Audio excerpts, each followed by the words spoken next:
বাংলাদেশে বর্তমান গুপ্ত সুপ্ত নিয়ে যাই হইতেছে, ওই গুপ্ত ওই সুপ্ত, ওই ওই করছে ওই ওই করছে, কিন্তু মূলত একটা কথাই মূলে যাইয়া সবাই কিন্তু 17 বছর আক্রান্ত হয়েছে শেখ হাসিনার কাছ থেকে।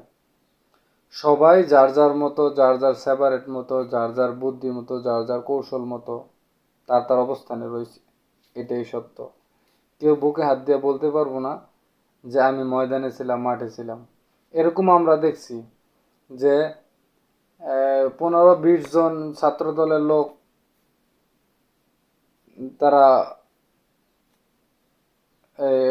অনুষ্ঠান করতেছে এবং একজন ছাত্রলীগের লোক যাইয়া সব নষ্ট করে দিছে। আবার এরকমও হয়েছে শিবির জামাত শিবিরদের হাজার হাজার নেতা কর্মীদের দইরা মামলা হামলা ফাঁসি খুন হয়েছে।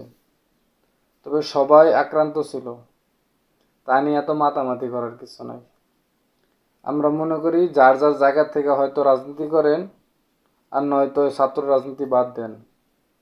আমরা এই কাটা ছিঁড়া হানাহানি আর দেখতে চাই না। এই ছাত্র রাজনীতি রাজনীতি আমরা চাই না।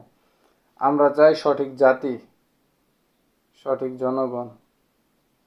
আমরা চাই সুস্থ জাতি, সুস্থ জনগণ, সুস্থ মানুষ, সুস্থ রাজনীতি।